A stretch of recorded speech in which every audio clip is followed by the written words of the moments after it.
Where is the sound? Kidzawa. What?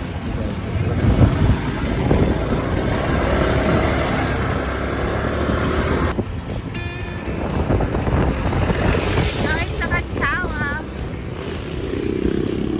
Yeah. Yeah. Sa Kidzawa.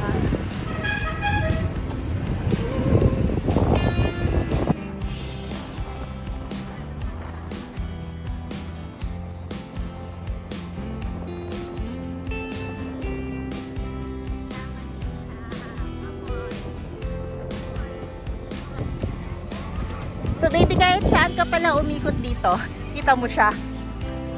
Kita mo yung bulkan kahit saan ka umikot. Hi. Ano yan sa Kagsawa Ruin? Entrance fee, hindi ko pa alam.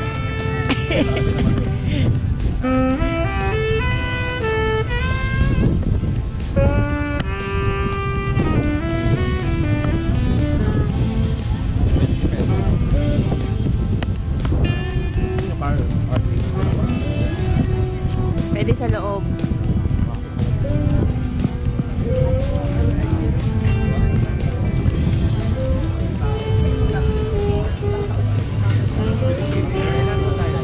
Dalawa o yan.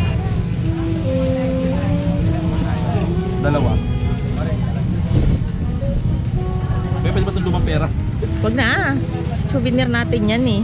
Wag yan, wag yan. Bago na lang eh. Dali kuya. Sarap ng libre. Ikaw ya. Hindi pa ako gumagasta. Wala pa ako nilalabas na pera kahit magkano.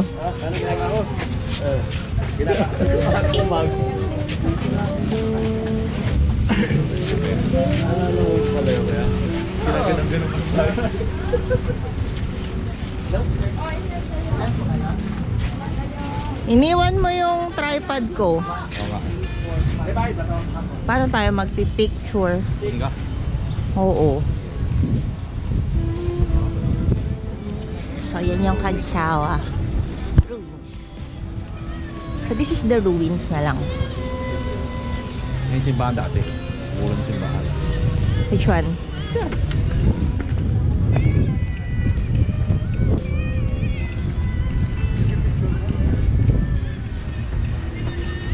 Oo, yung ano yung black yung ano niya.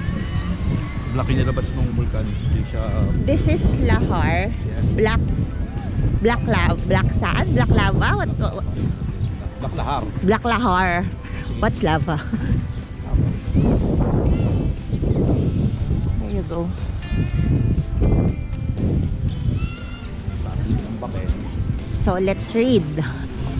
It says, Church of Kagsawa. The spiritual administration of Kagsawa from 1587 to 1595 was under the parish of Kamalig.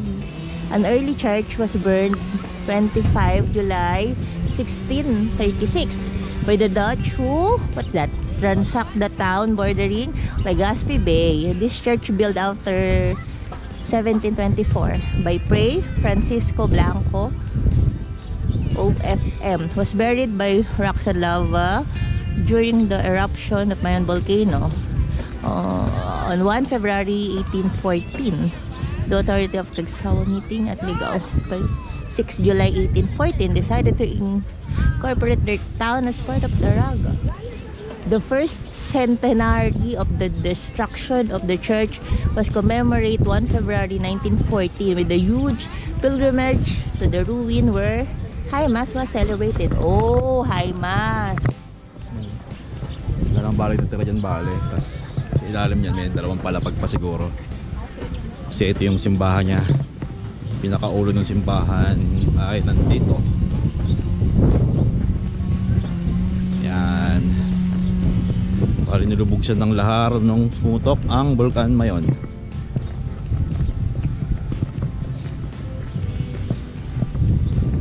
Kaya atrasan niya ay puro ruins na lang.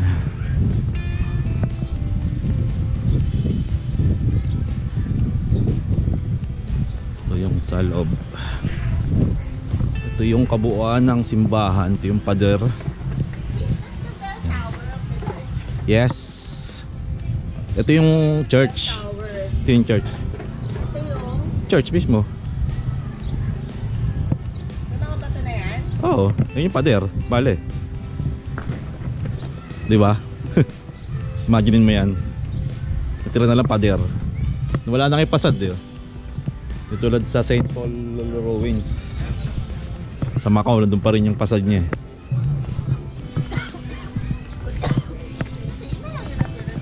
Kaya nga eh. Itong bell tower talaga ang matibay. Pero nirepair na rin ito baby oh. Nirepair na rin siya. Nilagyan na ng mga semento yung ano eh. Para hindi siya siguro mabagsak. Tsaka mababad.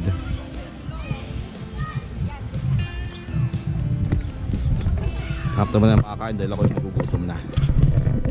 Ha? Oo naman. 360 view yan. Check natin yung pagkain dito. Dito pa yung mga dating kinainan namin. Nung nagpunta ako ng 2018 yata yung 17.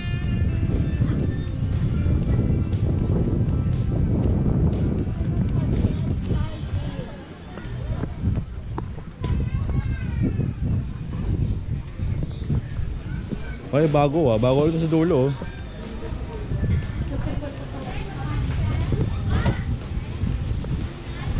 Yan, you want that ice cream. Halo-halo.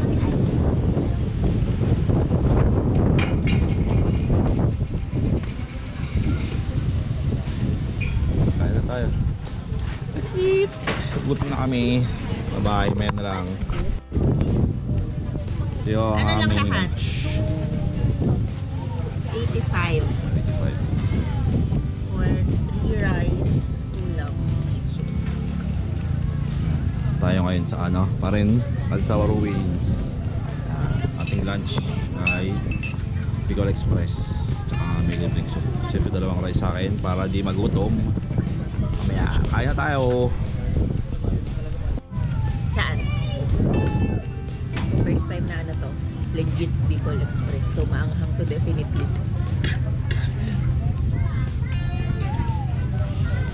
Takpo lang. Siyempre sa'yo, sakto lang. Sa akin, maanghang. Yung sakto lang sa'yo, maanghang na sa akin.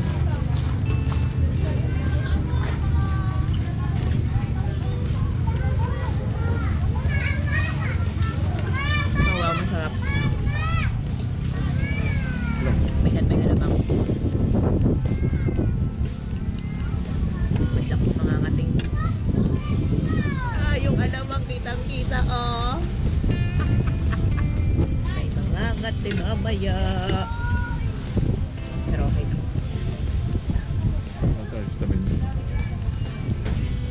Nadila ko lang naman yun. Kahit lang. Kaya yan. Ito na yung bumili tayo ng dalawang klase ng ice cream sa Alsawa Ruins. Isang plain chili ice cream. Extreme siya. Mas Hindi naman, sakto lang. Maliit lang. Tapos itong mango na mild lang. Tapos ito, ano to? Shake na May sili? May sili din. Hindi, Ah, okay wala. na to. Ayaw mo? Wala pa to? Wala. Wala pa. Sige, palagay. Konti lang. 3 lang. Bakit? Ay. Parang pinamahal ako dun sa 3 sa short ka. Syrup? Dito lang. Ano recommend mo? Ito, sige. Eto, ano to? Parang level 5 yan na. Level Level 5 5. to? Kaya. Sige, gawin mo 3. 3 na out. Meron pala level yung shake. Wala siya palang Ito daw level 5. Oh. It's wedding anniversary daw namin ngayon. Kailangan daw to. Pampainit. Wow.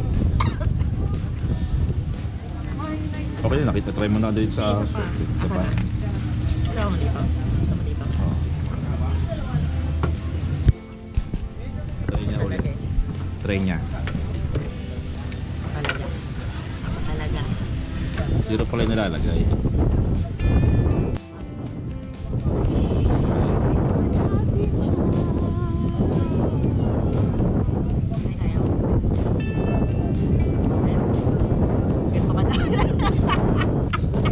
Bilis, malulusaw din last night.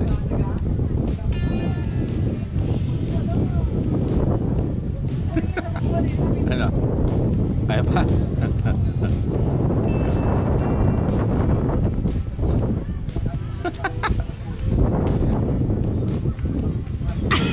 Parang nagbago isip ko ate ah.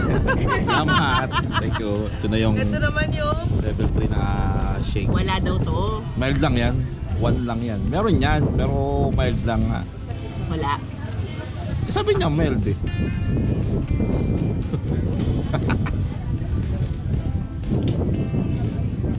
Ano? Okay to pang balance pag hindi ka mahilig sa maanghang.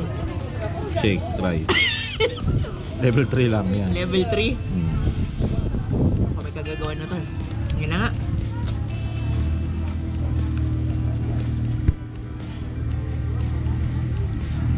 Ayos lang.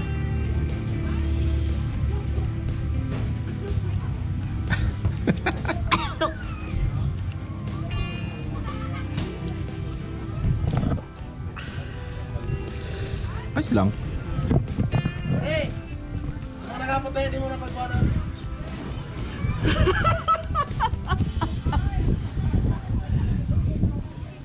Ayos lang. Medyo lang pero kaya. Oh. Sorry. Picture entrance fee. 20 pesos. 20 lang, sir. Thank you.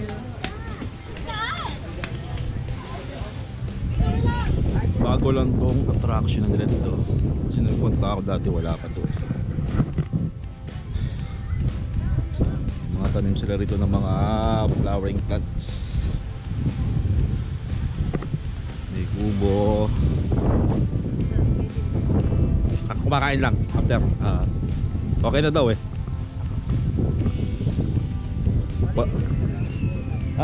Dyan ba sisimula? Susundin ko na kayo. Doon tayo sa office. Sige. Ikot na ako dito, wala akong video.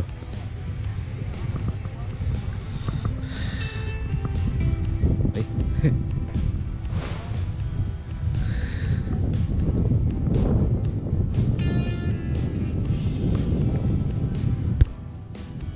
Nice, meron siyang tanim dito na palay.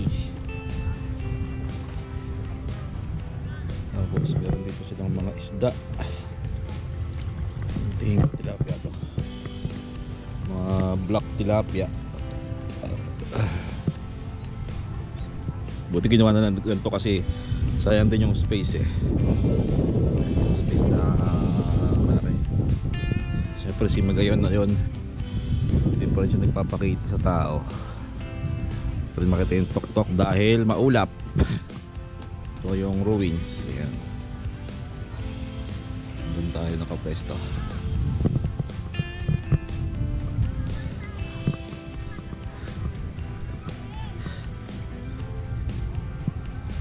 May malaking silid doon na pwedeng magpa-picture. Ikot tayo dito.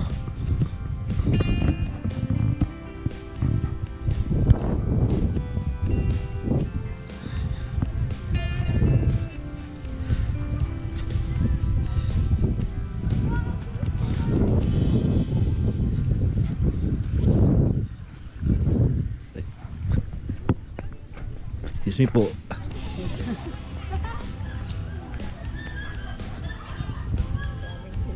Apa? Please po tumamin yan.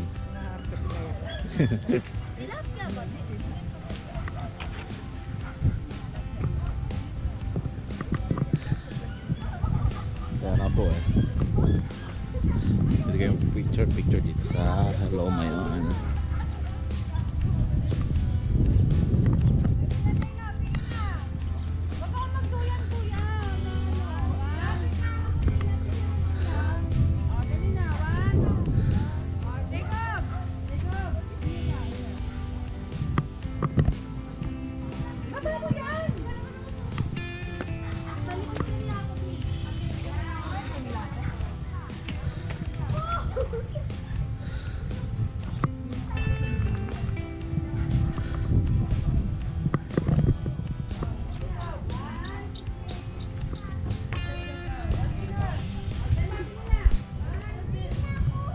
Sila itong koi pond.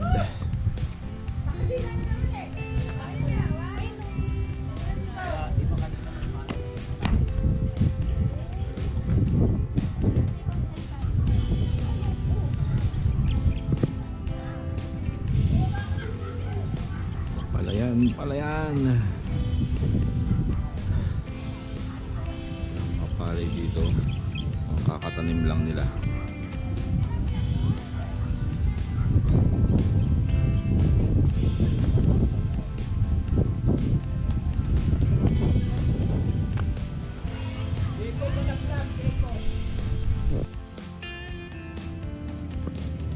Ito yung kanilang trail para sa ATV.